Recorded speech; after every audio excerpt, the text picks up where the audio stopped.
Hello. Well, this video is a long time coming.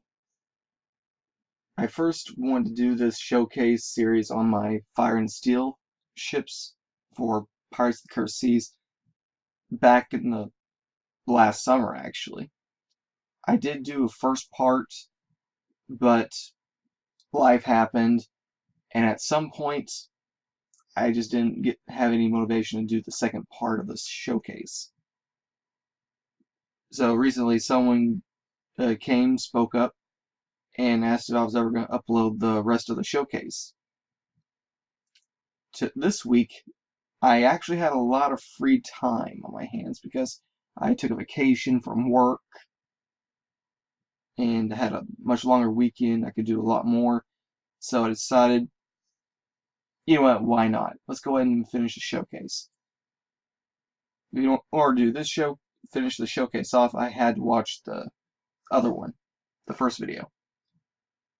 And as I was watching, I realized that almost all the ships I wanted to talk about, I had talked about. The only ones that were left for me to talk about were the six ships here in front of you. So, let's move all of these out of the way.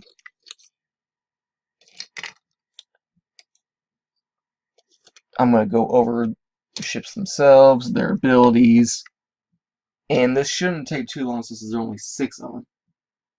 So, we're probably going to go a bit quick here, but that's fine. Okay, first up we have the Signet.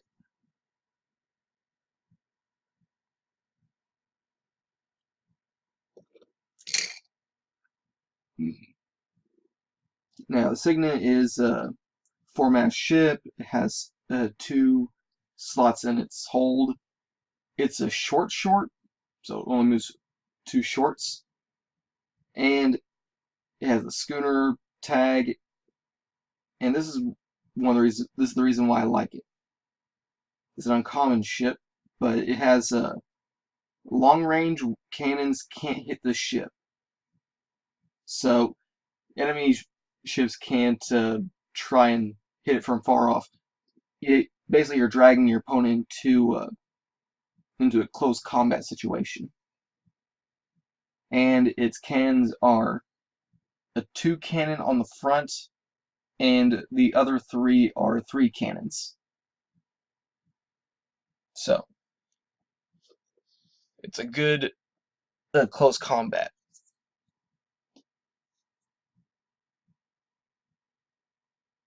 And next we have the Foresight. Butterfingers.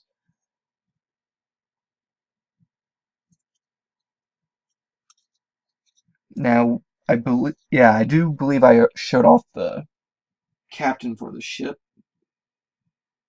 So, this is one of our rare ships. It's actually number 1 on the list.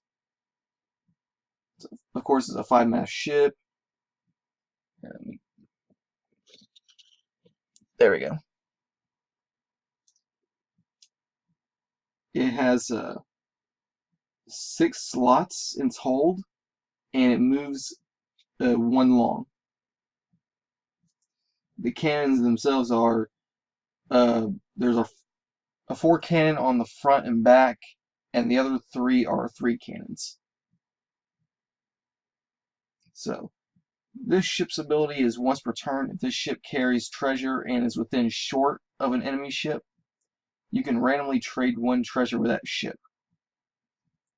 So, it's good for trying to get rid of treasures you don't want, treasures you don't need, and sealing away from your opponents.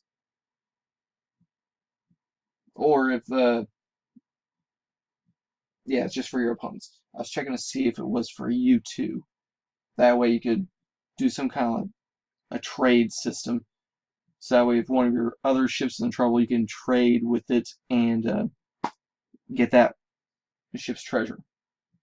But that's not the case here. So, there you go. And next, we have one of my personal favorites that I just didn't get to show off before. It's an uncommon ship. It's the Abomination. The design on this is just wicked.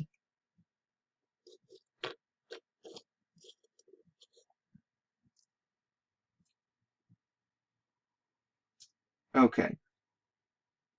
It's a four-mast ship. The ship that came on sorry, stumbling over words again. Unfortunately, I do that a decent amount. I just talk and I'm trying to think about my words too. But anyway, the front and the back mast are short-range threes. And the two over here are long-range threes. It has 4 slots in its hold. It moves 1L, and once returned, one of this ship's cannons can shoot again if it misses. So, got a bit of a buffer on your attack. But honestly, main reason I wanted to show off was simply the marvelous design on it. There's just not. I've never seen any of these ships with a design like this before. I'd play just for the style alone. And right here, I don't know if you can read it. It won't be able to focus on it. It says designed by Nick Hoffner. So I don't know if they got cartoons to do it or it was some kind of a children's request. It does kind of have a somewhat childlike design to it, but it's amazing nonetheless.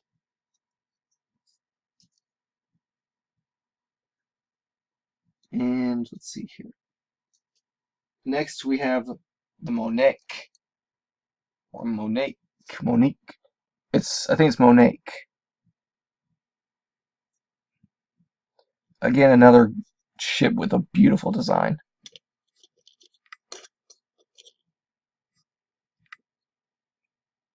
So, of course, it's a 5-mast ship. All of its cannons are long range, so it'll get you in some decent attack in before your opponent can. It has 3 slots in its hold, and other ships do not block the ship's line of fire. That's extremely important. So, dealing with 2 enemies at once, you can, if I think I know the rules right, I probably don't. You can immediately skip the one you don't need to hit and go right to the one you need to hit, as long as it's within range, of course. So, we're going to move on to the next one. And next we have number 4 on the list, the Neptune. Another nice designed ship.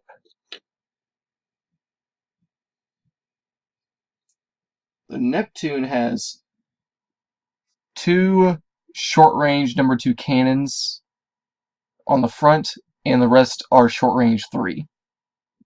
I think that's one thing I've been mentioning were the ranges. Most of these are short-range cannons for most of the ships I've already shown. And it has 3 slots in the hold, and this ship gets +1 to her boarding rolls. So this one's also good for close combat. But also it has the mass to do it, or the hit points to really carry on an assault. And finally, a non-rare ship. This is an uncommon.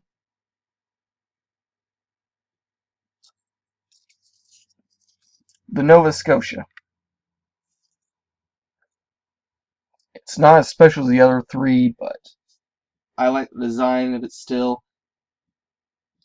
The front two masts are a 3 and 2 long-range cannons, respectively, and the back is a short-range 3. It has 3 slots in the hold and moves 1L. And when this ship is docked at your home island, you can eliminate 1 treasure. It becomes a short-range 3 cannon that can be eliminated only when the ship sinks.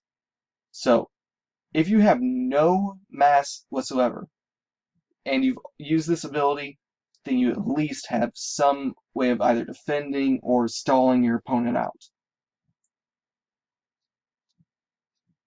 And that will help you out on some games. Okay. So, let's go ahead and bring all of them out here again.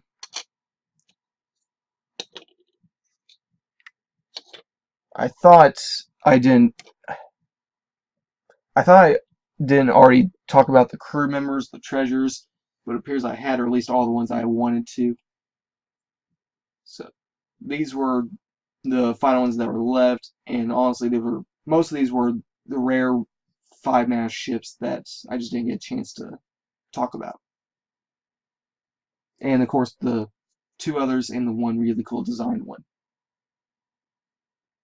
So, as far as Pirates of the Cursed Seas for future openings, I do plan on doing more openings. I just don't know when. Just whenever the time is right. Now, whenever I do, I think the next set I'm going to open up, a box of course, is Ocean's End. I think that's what it's called. Pirates of the Cursed Seas at Ocean's End.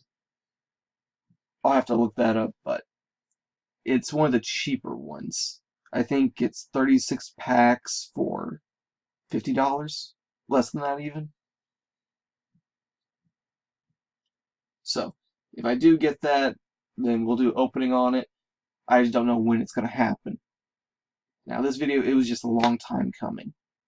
And I decided to do it. And someone requested it. Someone actually requested the showcase video, so here we go. These are the only ones that I really wanted to talk about. I was actually kind of surprised by how few they were in number. So, with that said, have a good day. Look forward to more openings, and if you haven't seen any of my Let's Play videos, I'm doing Let's Plays on Undertale, Fallout 2, and I'm currently doing live stream recordings of Alien Isolation. I record those videos on Saturdays from 10 to 12 normally. I might go a little over. And every couple weeks I will upload my streams onto my YouTube channel. So if you forget to see my live stream, don't worry, I'll put it on my YouTube channel just 2 weeks later after the initial recording. So I think currently I've got 3 episodes of Alien Isolation on my YouTube channel, 1 split into 2 parts, because of a really weird error during the broadcast. So, I hope you enjoy those videos, hope you enjoyed this video. Look forward to more pack openings whenever I get to them. And just have a nice day. Atlantic Storm 5, out.